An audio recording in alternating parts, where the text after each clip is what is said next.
And then you're going to take your stick.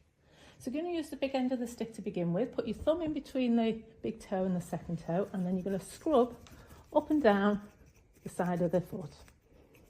And just nice and rapidly, a little bit of pressure, run up and down the side of the foot. Then what you want to do is build a little bit of a bridge. So just bring your finger over the top, and then you can go up and down the side of the big toe. Because if that's not there, you can see that happens. You just can't get momentum. Whereas you build a bridge, you've got nice momentum that's going. Then you're going to work across the top of the toes. Again, build a bridge, separate the toes, and rub up and down the inside of that big toe.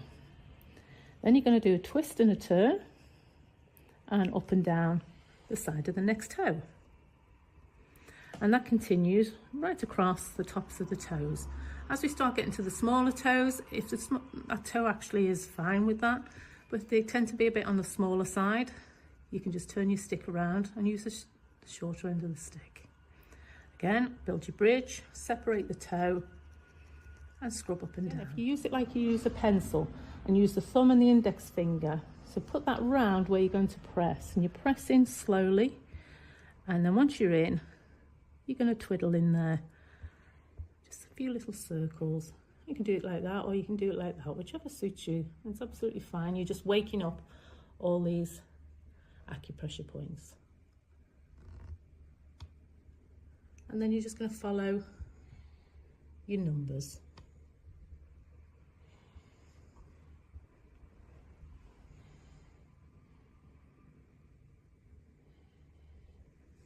They're all reflexes around the head. These ones across the top of the toes can affect people's sinuses. And I have had clients where they've had a tingling sensation happen around the sinus area when working these points.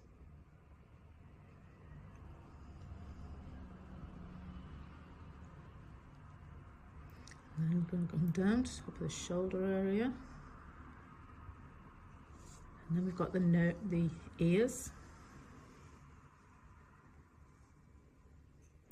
And we've got the eyes.